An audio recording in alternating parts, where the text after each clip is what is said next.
Bismillahirrahmanirrahim. Assalamualaikum warahmatullahi taala wabarakatuh. Apa khabar saudara? Selamat malam, selamat sejuk-sejuk. Apa khabar saudara saya, saudara Rahman Taibing bin Kulub? Apa khabar ya, saudara Zlena, saudara Raja Kamal, Raja Bazlan, Eden Awang Taresha. Mohon menghadap, silakan menghadap. Saudara Sulaiman, akaun macam mana dia lagi 9 ni? Dapat ni masih lagi naik lagi tu. Man, saudara Nur Dola, saudara Fazilah Awang, saudara Akhir Hazim, saudara Jeffrey Abdullah, Yayasan Nurizwan. Yayasan. Assalamualaikum, selamat malam. Terima kasih saudara. Saudara Ediksi Diksi, Osman Mansur, apa khabar saudara semua? Saudara Puan Noraini Hajingah, Man Ganu, Mak Gani, Yusan Kasim, Jeffrey, teman-teman semua, apa khabar? Soal bagaimana? Cuma saya nak tanya, apakah saudara dapat mendengar? Kalau dengar sila like. Sebab saya memerlukan like. Bila like banyak tu semangat, brother. Hai, apa khabar saudara semua? Ya, salam, selamat malam. Terima kasih saudara Yusof Awang yang mengikuti live saya setiap malam. Pada teman-teman, Rabidin ya, yang tidak henti, saudara Syahar Ibrahim yang tidak jemu-jemu untuk melihat wajah si tua kutuk ni. Hai. Dia lain tak ada. Dia membawang je, dia membalun apa semua. Jadi saya perlukan teman-teman untuk likes. Bila saudara like itu memberikan semangat kepada saya. Lain tak ada. Sebab kita adalah dalam perjuangan. Perjuangan kita tidak lain tidak bukan. Adalah untuk bangsa kita, negara kita, kesejahteraan rakyat kita. Ya, Saudara Taram Shah. Apa khabar Saudara Taram Shah Saleh? Saudara Taram menyampaikan, Taram Shah daripada Muar, dia menyampaikan salam pada teman-teman semua. Ya, Saudara Bob Azhar King. Apa khabar Bob? Saudara bersama. Bob jangan marah-marah Bob. Saya pun kadang marah juga tapi cool down. Ya, bersama saya malam ini adalah saudara Azhar, anak sahabat saya. Beliau Allahyarham bapa beliau adalah ini bekas mantan Timbalan Menteri Kewangan, Datuk Alfudin. Apa khabar Dok? Terima kasih. Kenalkan diri Dok sikit. Baik, Assalamualaikum. Assalamualaikum warahmatullahi wabarakatuh. Ya. Saya mengucapkan kepada semua pelayar kita Amir Hijazi fans.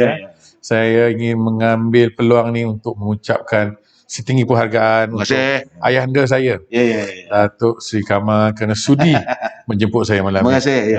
Sama-sama kita membawang. Okey, bersama kita bawa. Banyak ada 2-3 perkara yang kita nak bawa malam ni. Tapi seperti biasa, saya harus memberi penjelasan kepada saudara, penerangan apa yang berlaku sekarang ini tentang COVID-19. Nampak agaknya peningkatan masih banyak. Iaitu 1,315 hari ini saja. Dengan 3 kematian. Ya. Jumlah kematian dah 357 orang. Dan jumlah mereka yang dijangkiti oleh COVID-19 adalah 64,485. Datuk, ini bukan masa kecil-kecil Datuk. Membimbangkan. Kadang membimbangkan dan kita berdoa agar teman-teman semua dapat menjaga keluarga, jaga kebersihan kita. Usahalah kita untuk memutuskan jaringan virus corona ini ya. Alright, saudara, cuma saya tengok ni Datuk dalam pelaporan kita dapat ini cuma di Sarawak alhamdulillah tiada. Di Terengganu dan juga di Perlis. So tahniah warga Perlis. 3 negeri saja tu yang mampu mempertahankan sifar COVID-19. Negeri lain masih lagi bercelaru dan kita harap tu ya. Orang Perak apa khabar yuk? Malam ni teman tak cakap Perak yuk. Malam ni teman cakap sebab bersama saya dengan Datuk Azhar ini beliau orang Kedah. Awak cek apa khabar? Begitulah. Orang Kedah. Tapi joke orang Kedah tak ada. Cuma orang Kedah ni selalu dalam keadaan tak ada berduit dia. Saya kata tu, mai duit sekupang, buat apa? Buat pelagar. Duit tak ada ni. Sebab dia nak cabut apa janggut gitu untuk. Betul. Mai duit sekupang, buat pelagar. Okey, saudara. Dan juga teman-teman di Kelantan, di Terengganu, dan Datuk di Baling tu. Hujan dah banjir. Banjir tu. Tok balik Kedah ni dia tengok tu kawan kita di Baling. Begitu juga ada di Kelantan, di Terengganu. Sebenarnya dalam waktu begini, kalaulah musim hujan, musim banjir, jadi COVID-19 ni cepat merebak tu. Sebab itu saya tengok saintis-saintis mengatakan kalau sejuk, maka COVID-19 cepat merebak. Okey, saudara, dalam keadaan ini kita yang boleh kita lakukan tidak lain tidak bukanlah berdoa. Jadi kita berdoa pada Allah SWT sebagaimana yang dinyatakan ini mengikut daripada hadis daripada Uthman bin Abul Al-Ash As-Tasaqafi, bahawa dia mengadu kepada Rasulullah SAW suatu penyakit yang diberitanya sejak ia masuk Islam. Maka Rasulullah bersabda kepadanya, letakkan tanganmu di tubuhmu yang terasa sakit. Jadi kalau sedang sakit dada, letakkan dada. Kalau sakit kat kepala, tak kat kepala. Sakit kat pipi, dekat kat pipi. Tapi kalau belah kanan pipi, bagi penampuk. Ya, jadi letakkan tempat tangan kamu di tubuhmu yang terasa sakit, kemudian ucaplah Bismillah sebanyak 3 kali. Letak kalau sakit kat dada tu, Bismillahirrahmanirrahim, Bismillahirrahmanirrahim. 3 kali tu. So tapi bahasa Arab ni saya tak berani nak terjemah, nak cakap, saya buat terjemahan saja. Kerana kalau saya sebut dalam bahasa Arab ni boleh jadi lain. Saya I'm English scholar tu. Jadi letakkan tangan di tubuhmu yang terasa sakit, kemudian ucapkan Bismillah 3 kali. Setelah itu bacalah 7 kali. Doa ni kena baca 7 kali.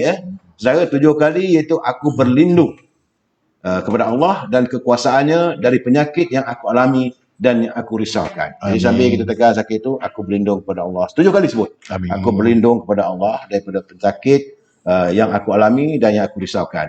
Ini daripada hadis riwayat Muslim. Itu merupakan hadis sahih. Ini bukan hadis hasan ataupun hadis sanad dan sebagainya. Hadis sahih. Jadi pengajaran setiap penyakit yang menimpa seorang perlu diusahakan pengubatannya. Jadi Rasulullah SAW mengajar kita berdoa, memohon kesembuhan dari penyakit. Batuk, minum dok. Sila, minum susu dan sebagainya dok. Sila. Dan setelah kita baca doa sebanyak 3 kali itu, kita serahkanlah segala-galanya kepada Allah SWT. So ingat bahawa penegara rahmah, umat sejahtera. Jadi ini hadis ini kiriman daripada pertubuhan ini Ikram Malaysia Negeri Johor. Terima kasih teman-teman daripada Ikram Malaysia Negeri Johor yang tak henti menghantar saya satu hari sebuah hadis. Tok, itu iklan tu. Sekarang ni masuk iklan e-commerce. Dia mula-mula laporan COVID, kemudian kita masuk hadis Rasulullah. Tapi hari ni tak ada pantun daripada Saudara Nazil. Saudara Nazil tak kirim pantun. Dia hantar buku, saya tak nak ketik dalam buku dia. Jadi ini e-commerce. Jadi kalau teman-teman yang mempunyai perniagaan, sila berhubung dengan Azhar 011-330-41241. 011-330-41241 untuk mendapatkan macam mana cara nak mengiklankan. Dalam saya dah wujudkan dalam saya punya ni, dia tu ada e-commerce. Jadi ataupun yang selalunya dapat buku. Jadi buku saya satu tentang rahsia yang terpendam, iaitu kisah perjalanan politik yang mula Tengku Razali Hamzah. Kemudian saya juga ada buku lagi itu, iaitu Diary dari Penjara. Ini kisah catatan hidup. Diary ini saya terjemahkan saja, bukan saya tulis. Ini diary Dr. Arun ni saya terjemah jadikan buku. Sebab ada teman-teman minta saya buku-buku yang lama. Saya banyak buku, tapi buku-buku dah out of stock. Jadi kalau saudara nanti macam ni, buku Melayu, hilang dunianya, Melayu sudah lupa. Ini buku-buku yang out of stock. Saudara minta kat saya memang tak ada dah sekarang. Jadi sebelum dua buku ini hilang, berhubunglah dengan Azhar untuk mendapatkan buku-buku tersebut. Dan untuk e-commerce juga jangan lupa berhubung dengan Siti Farehah 017-711-4300. Siapa lagi? Siti Farehah dengan dendeng manis Siti Farehah. Jadi berhubunglah dengan beliau untuk e-commerce-nya, mengiklan dan sebagainya. Itu dia ada dia punya daging manis, dendeng manis Siti Farehah. Okey, saudara, itu bab e-commerce. Dah habis bab iklan, kita sekarang ni masuk Salam Impian Moratorium dan kumpulan wang simpanan pekerja RM10,000. Selagi benda tidak tuntas, Datuk, saya akan bercakap benda ni. Malam ini kita punya bicara kita malam ini adalah generasi masa depan. Sebenarnya saudara teman, kita masih menunggu, sebab saya jangkakan pada hari ini ada perkabaran daripada jabatan ataupun daripada kumpulan wang simpanan pekerja tu. Masih lagi tak ada lagi ni. Tidak ada sertifikas macam mana untuk nasib pencarum yang menunggu. Apakah caranya, kalau mereka simpanan mereka 30,000, berapa berdapat? Sebab dia minta 10,000 kan? Tapi tak semua boleh dapat, berapa jumlahnya dan cara nak meminta. Tidak ada secara jelas. Apa yang ada hanyalah daripada kenyataan daripada Yang Berhormat Senator Menteri Kewangan, iaitu Dato' Seri Tengku Zafrul. Tapi tidak jelas, sebab dia kata pada hari perbincangan itu,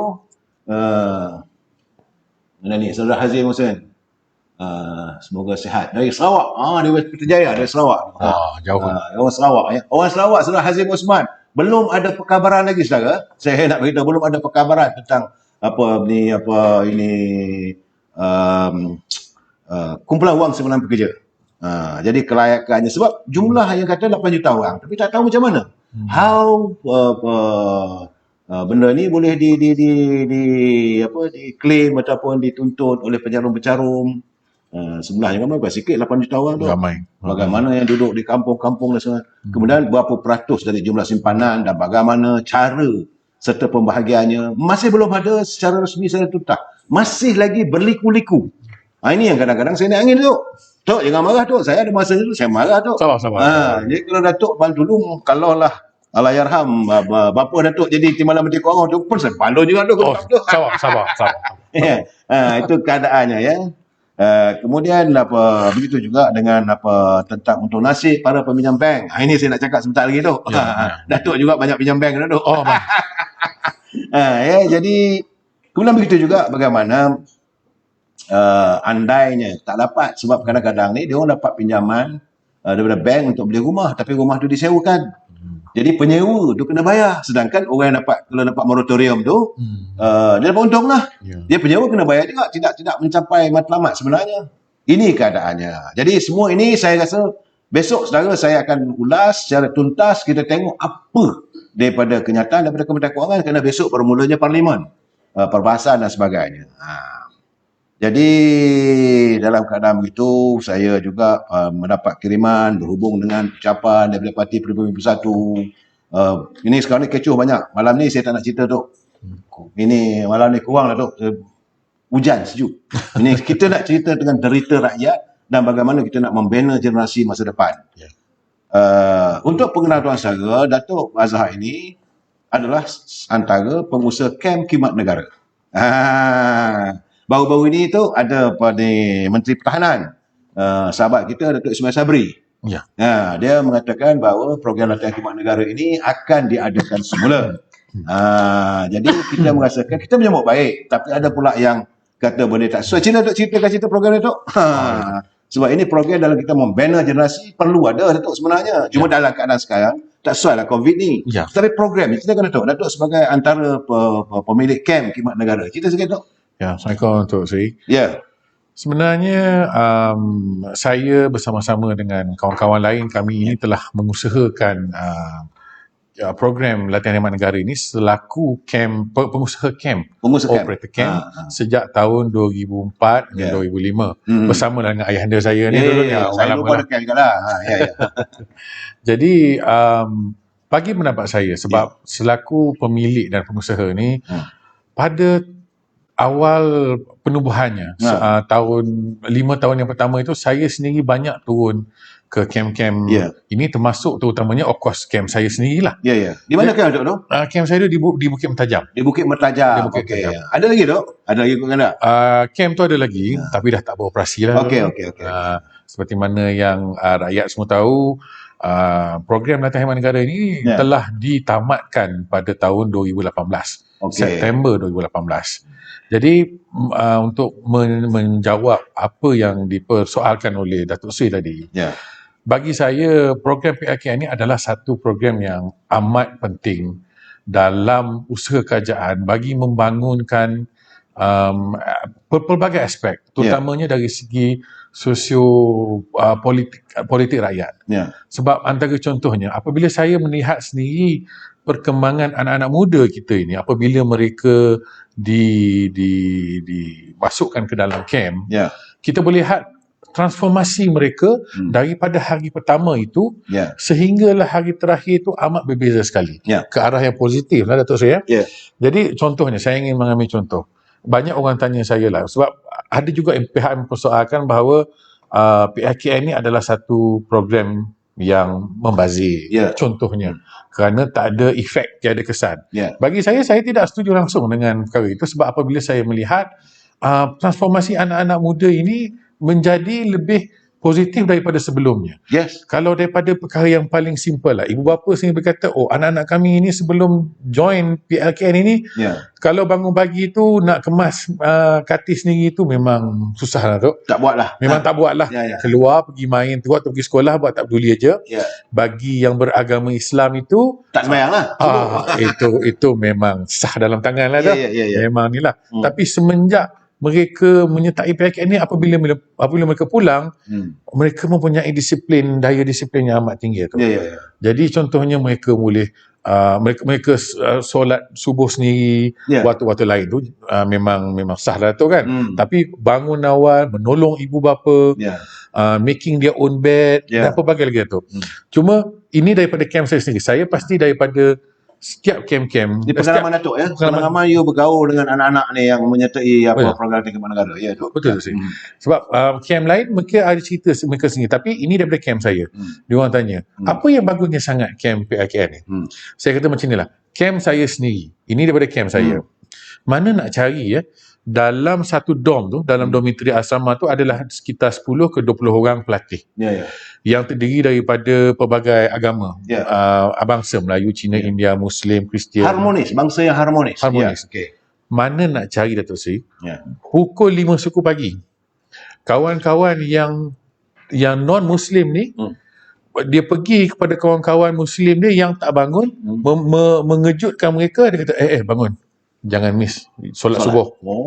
Mana nak cari macam tu? Sahabat-sahabat non-Muslim pergi kepada teman-teman mereka, bangun nanti terlepas solat subuh. Di mana kita nak capai, di mana kita nak cari Datuk Seri?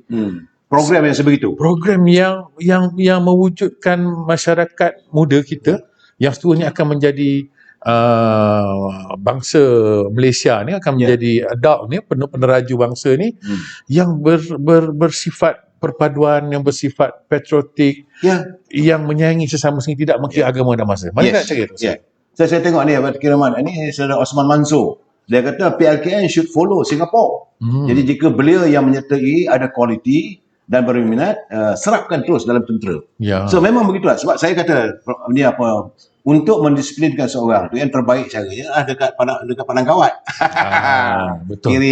Kiri kanan kan. Ini Saudara Shaf Ospring. Shaf Ospring dia kata PLKN ada disiplin untuk anak muda. Ini kuat positif. Jadi PLKN Bagau tu jati diri anak muda. Ini siapa pula ni? Saudara Fawfawah GH, Fawfawah Bantai kau lah. Dia kata buang duit buat dia di camp tentera dia.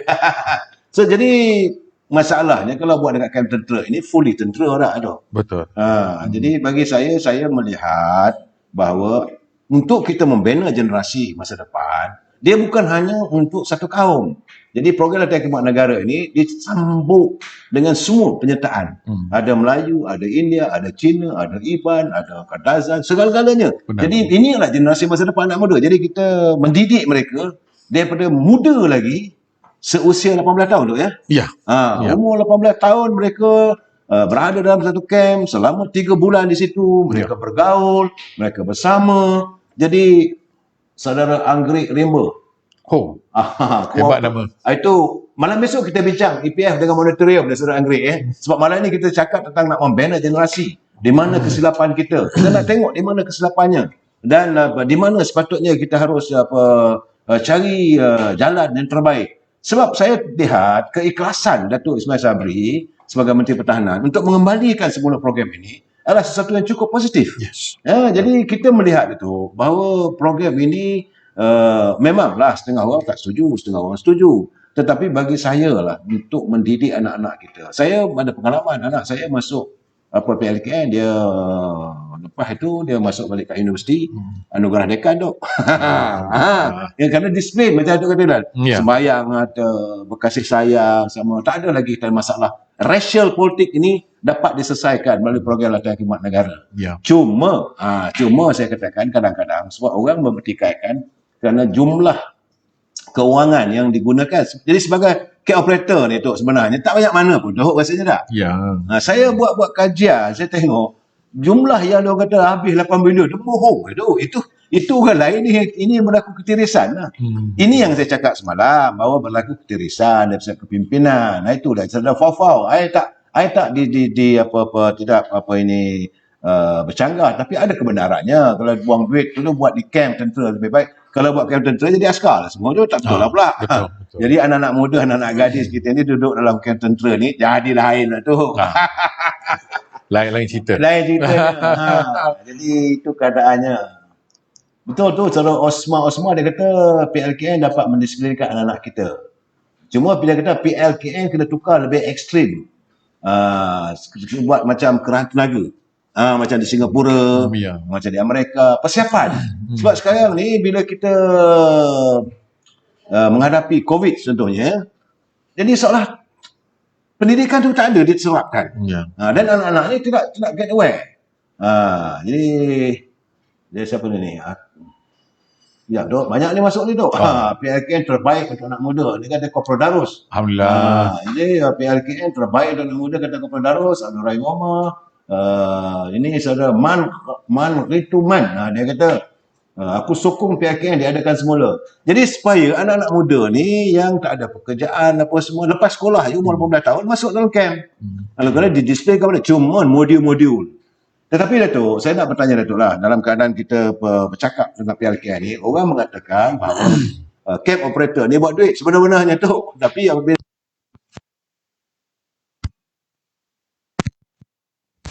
sejumlah 81 orang tu, 81 pemilik ataupun operator camp khidmat negara ni terterap tu. Boleh Datuk ceritakan sikit tu?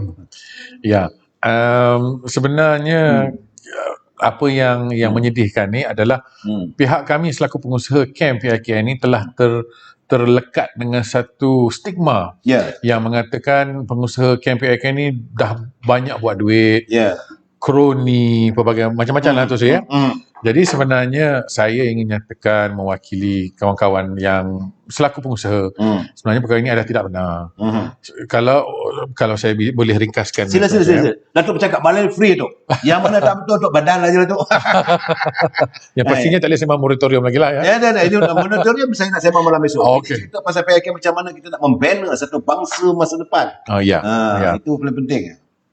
Cuma sebelum saya menyentuh mengenai generasi masa depan tu Sri, mengenai pengusaha camp PLKN ni, kami berbanding dengan vendor-vendor atau kontraktor-kontraktor kerajaan yang lain, kami ni telah diminta untuk melabur. Seperti mana yang tuan-tuan dan puan-puan tahu, khususnya mereka dalam bidang keusahawanan. Kebanyakannya kontraktor kerajaan ni dia mendapat kontrak pada kerajaan secara direct. Maksudnya kalau kerajaan kata ingin membina sekolah tu kan, dia kata okey, syarikat ABC buat sekolah ni dengan harga 10 juta. Jadi kerajaan bagi kontrak tu untuk kita menyiapkan bangunan itu, dan kerajaan akan bayar kepada setiap kerja yang kita buat. Setiap batu bata yang di renderkan, earthwork semuanya.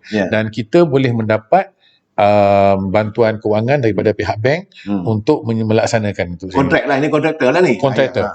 Berbeza dengan kami pengusaha camp PLKN ni adalah kerajaan kata okey, kerajaan akan memberikan kontrak kepada kami 3 tahun kontrak.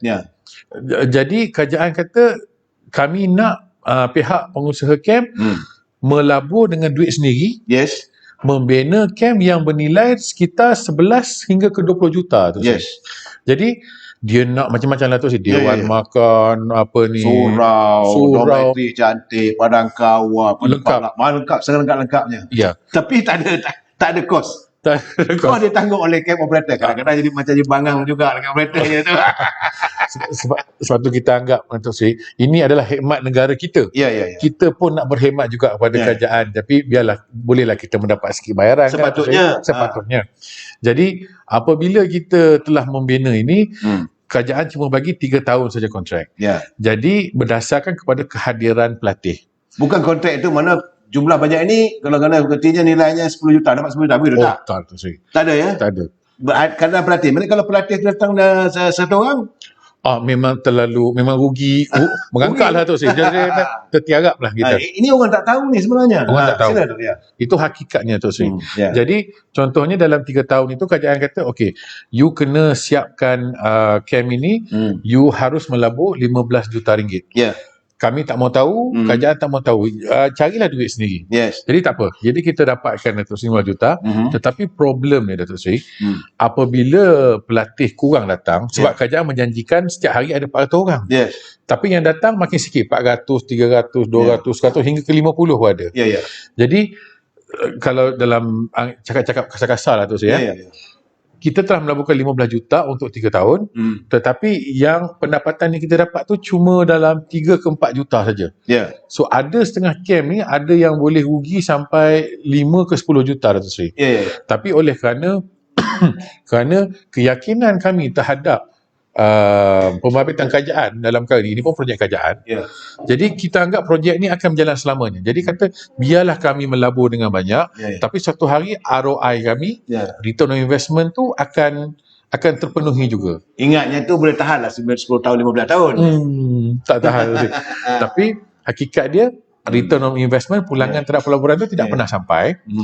Malah dalam beberapa tahun juga, oleh kerana kerajaan begitu passionate nak menjayakan projek ni Datuk Seri, dia kata, tambah lagi, kami nak mama komputer yang nampak lagi canggih. Semua lantai kena letak tile, mozaik untuk menambahkan keselesaan pelatih. Jadi kami buat. Tapi problem dia Datuk Seri, pulangan terhadap pelaburan kami tu tak ada. Jadi sampai kita kata satu hari dulu, susah, hampir mustahil dah nak sampai ROI. Tapi kami tetap yakin dengan komitmen kerajaan. Tapi seperti mana Datuk Seri tahulah, pada tahun 2014 atau 2015 kita telah dilanda dengan krisis ekonomi. Mantan Perdana Menteri kita pada masa itu telah mengumumkan bahawa beberapa projek kerajaan terpaksa ditangguhkan untuk membantu kerajaan untuk memperkasakan keadaan kewangan negara. Jadi pihak pengusaha ni telah menjadi mangsa Datuk Seri. Jadi sehingga sekarang ni pihak kami ni diparahkan lagi dengan COVID. Dengan isu COVID. Jadi semakin ramai yang bertahan sebelum ini telah mengalami kerugian yang lebih kronik. Dan Datuk Seri, saya ingin menambah industri camp PLKN 80 camp ni Datuk Seri. 81 telah memberikan kesan terhadap 20 ke 40 ribu lebih isi rumah pekerja. Sebab seorang pekerja tu dia mewakili satu keluarga, katalah purata 4 orang Datuk Seri, Jadi sekitar 20 ribu orang ke 40 ribu orang telah kehilangan sumber pendapatan, yang kesemuanya di bahagian luar bandar. Jadi bukan setakat kami pengusaha camp PLKN ni yang 80% terdiri daripada usahawan Bumiputera telah mengalami kerugian yang amat kronik Datuk Seri. Jadi oleh itu secara ringkasnya kami ingin memohon perhatian daripada pihak kerajaan agar dapat membantu pihak kami bagi mengatasi masalah kami Datuk Seri. Saya melihat bahawa sebenarnya program latihan khidmat negara ni di negara-negara luar macam di Singapura dia wajib. Kita pun sebenarnya program ni diwajibkan. Sudah ada akta kemudian program latihan khidmat negara dah diluluskan oleh parlimen. Tetapi benda ni boleh ditangguh tiba-tiba macam seolah dibatalkan. Jadi kalau batal lah, memanglah orang mengatakan bahawa untuk melahirkan generasi yang akan datang, sekarang ni kalau PLKN banyak pakai duit. Sebenarnya bagi saya lah, kalau satu anak muda untuk diberi training selama 3 bulan, untuk diberi persiapan, pertama latihannya untuk latihan tahan diri, ada latihan untuk spirit recall, kemudian display dan semua ni, untuk mendapat generasi yang sebegitu. Setakat duit dapat 3-400 juta is nothing sebenarnya untuk membina satu generasi masa depan yang benar-benar cinta, ada patriotics, ada sikap. Tapi masalahnya kadang-kadang mereka tidak fikir. Saudara Mami Zarina boleh bina semangat anak-anak remaja melalui program PLKN. Dia kata tidak seharusnya dimasukkan peluang pekerjaan. Itu Mimi Zarina yang cakap tu. Jadi ini tadi saya tengok tadi saudara Umaiza Alatas, antara sumbangan besar dari PLKN ialah sumbangan darah.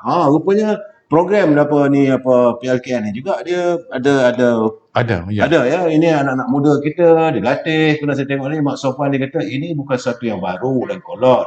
Dia kata tengoklah dengan negara yang maju, mereka juga ada PLKN dan kebanyakan negara mewajibkan PLKN sebab negara-negara ini tahu kepentingan ilmu PLKN dan memupuk semangat kewarganegaraan. Jadi saya melihat bahawa bukanlah program ini, tapi masalahnya yang menjadi masalah saya lihat adalah persepsi. Benar. Mereka-mereka yang tidak cinta damai, mereka yang tidak mahu melihat wujudnya generasi yang harmonis, mereka menggembarkan macam-macam cerita. Sedangnya saya tengok sebenarnya hari itu Najib last message bukan nak tarik diri dari sokongan. Oh, ini bajet besok. Pihak yang penting. Kita baca juga ini apa yang saya dapat ni kiriman daripada teman-teman dalam tu kan. Jadi saya melihat sebenarnya yang untungnya bukan cable operator tu. Yang untungnya pembekal yang lain tak. Datuk nak berhasil lah, saya tahu tu. Jangan tersembunyi tu.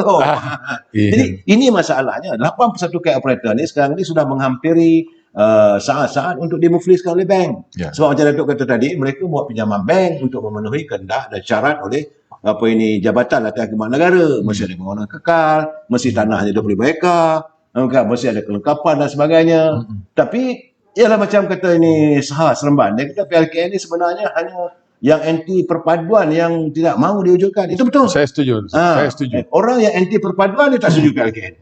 Kalau nak tengok sebuah negara masa depan yang mempunyai generasinya yang berdisiplin, generasinya yang kukuh pada perpaduan, yang harmonis. Sebab saya ada mengatakan, ada dalam camp saya tengok, bila satu hari tu pelatih tu budak perempuan Melayu, dia tiba-tiba dia main macam buaya dia jatuh, kaki dia seliuh. Saya tengok anak Cina ni pangku dengan menangis. Ini cerita benar. So lepas tu yang seorang lagi tu, kawan itu yang India ni kelang kabut jumpa dia jurulatih minta ubat. Begitulah eratnya kasih sayang mereka. Benar. Dan saya lihat bila hari tamat kursus tu, berpeluk-peluk menangis-nangis mereka. Malam perpisahan tu. Hari perpisahan. Jadi ertinya generasi kita, bangsa kita, warga bangsa negara kita ni bukanlah warga bangsa yang resis. Dan di sinilah kita memupuk warga negara, warga bangsa yang cinta damai. Benar. Dan lepas itu dengan latihan yang dibuat adalah latihan yang kukuh semangat macam saya tu. Steady. Yang berani. Sebab ada kes-kes, sebab mereka dilatih latihan silat, latihan mempertahankan diri. Ada kes-kes bila berlaku macam rompakan, beragut apa semua tu, dia boleh menentang orang yang cuba melakukan jenayah. Bagi saya ini satu latihan yang cukup baik. Dan memanglah untuk mendisiplin seseorang, dia tidak lain tak bukan hanyalah melalui padang kawat. Ke padang kawat saya boleh disiplin. Kalau bukan padang kawat ni susah nak disiplin padang kawat.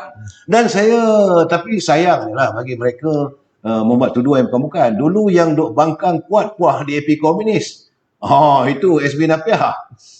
Fazilah Abdul, ada emoji pelik juga.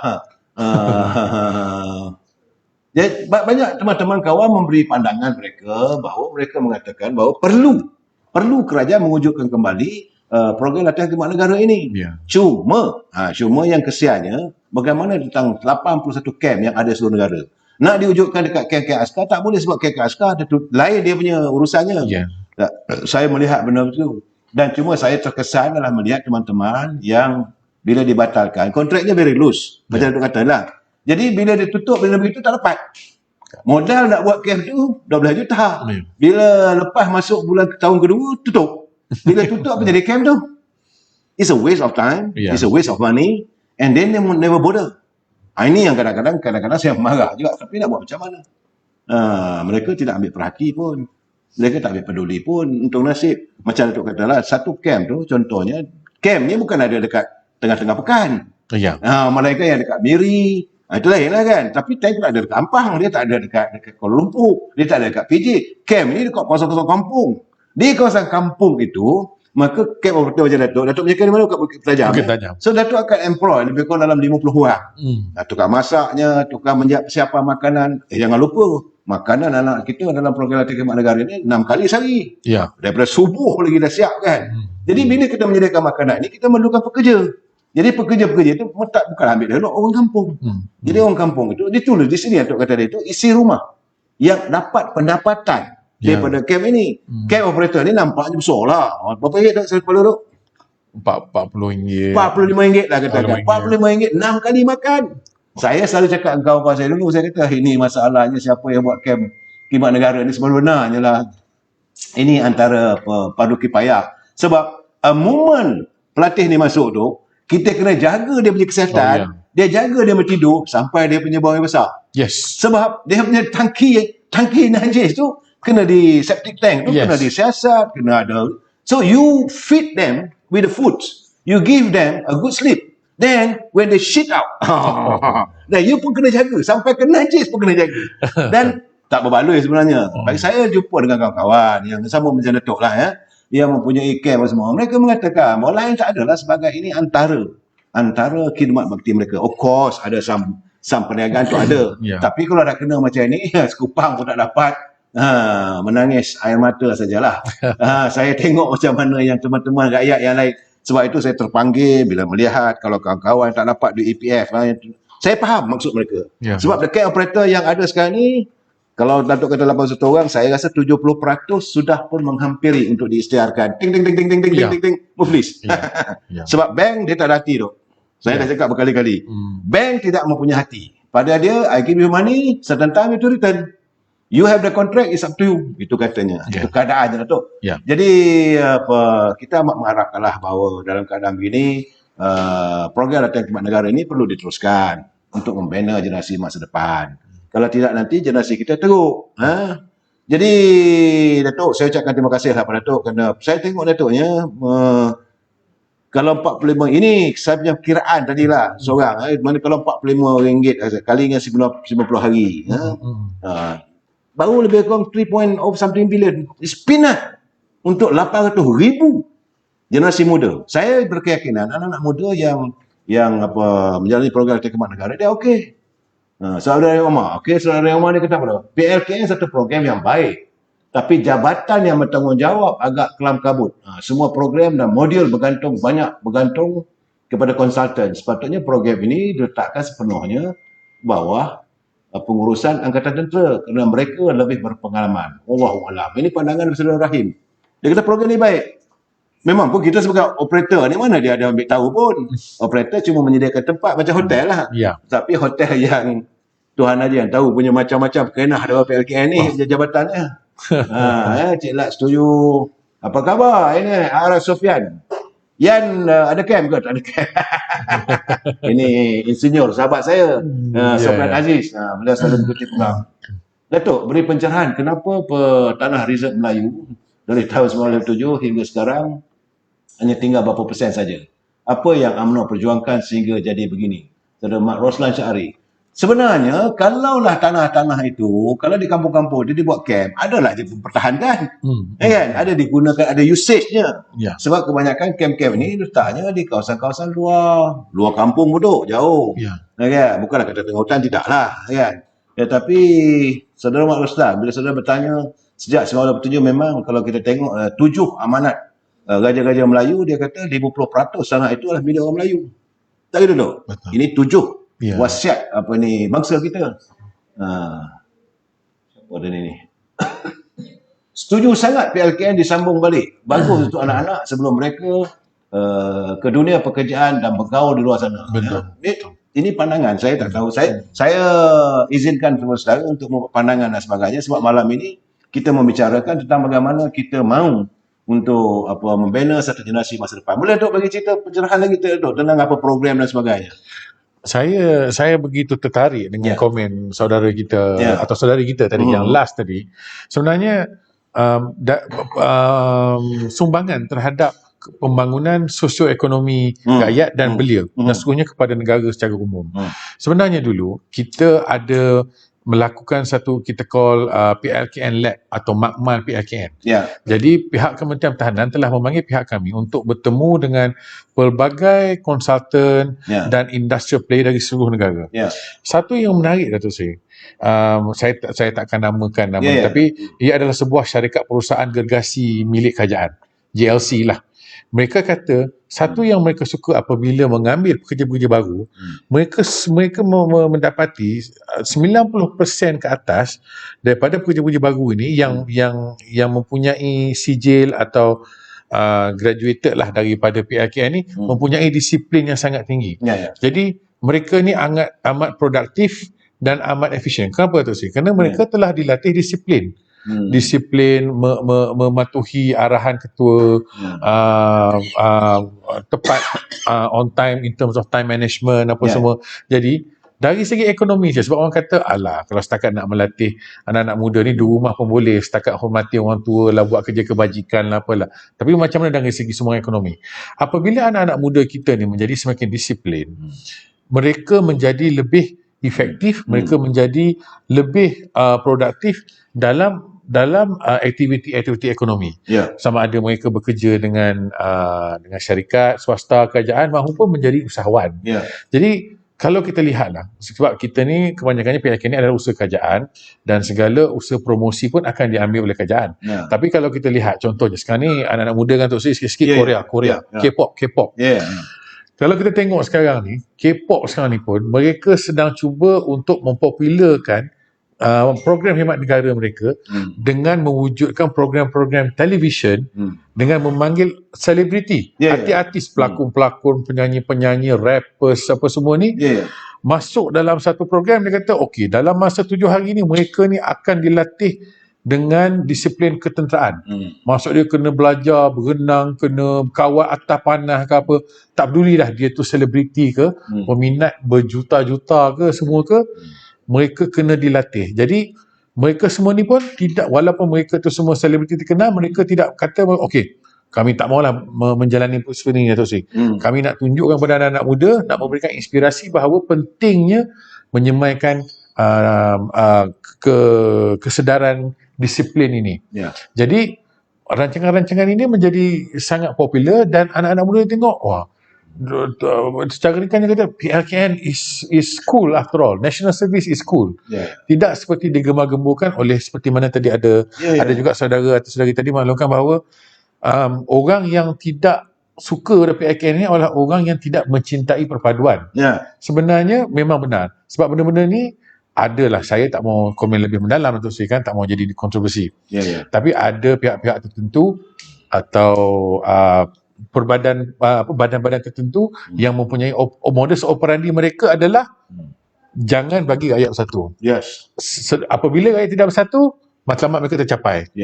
Jadi kita kena lawan unsur-unsur negatif ini dengan nilai-nilai positif. Kita nak, tak kira lah parti apa sekalipun, sekiranya membawakan politik, kita nak semua parti-parti politik memperjuangkan keharmonian rakyat, perpaduan rakyat. Jadi rakyat diutamakan. Jadi bagi saya PLKN ini adalah satu program, adalah satu institusi yang amat penting bagi mencapai setiap aspirasi negara tu dari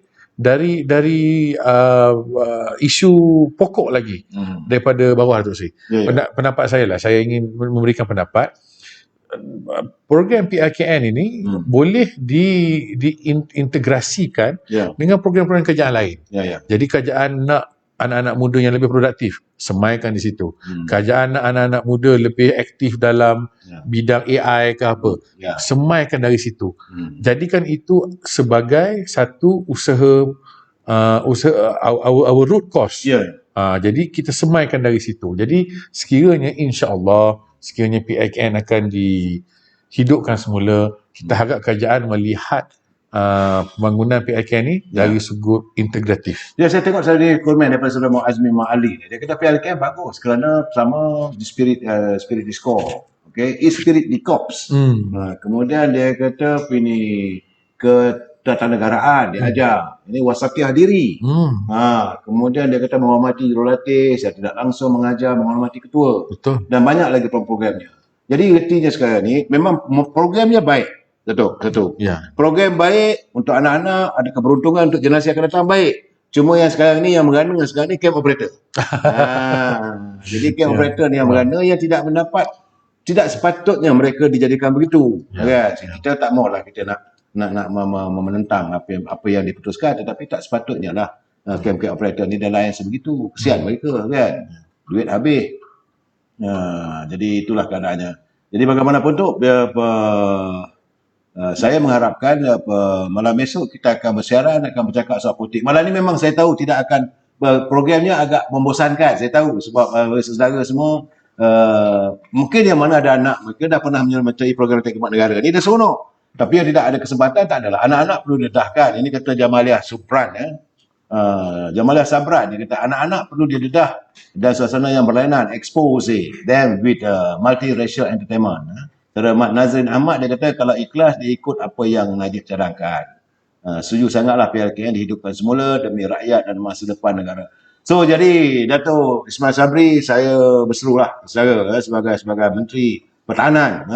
Dengarlah ini suara akar umbi. Jangan saudara melihat hanya buat pengumuman begitu.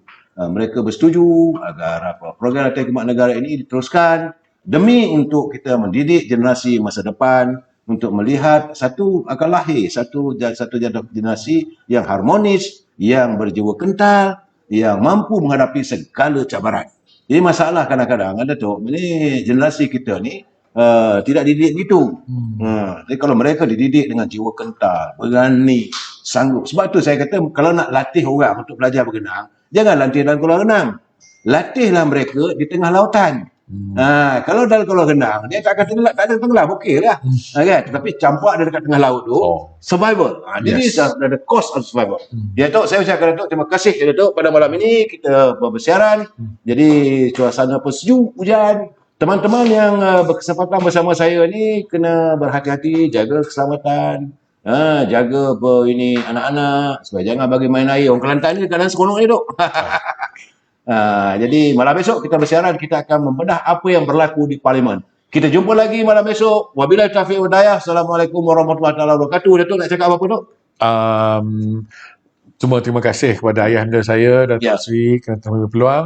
Jadi saya berharap agar semua rakyat Malaysia jaga keselamatan, jaga distance. Jadi semoga sama-sama kita will beat this COVID-19 together. InsyaAllah. Bersamalah kita bina generasi masa depan yang kental, yang padu dan demi negara tercinta. InsyaAllah. Selamat malam.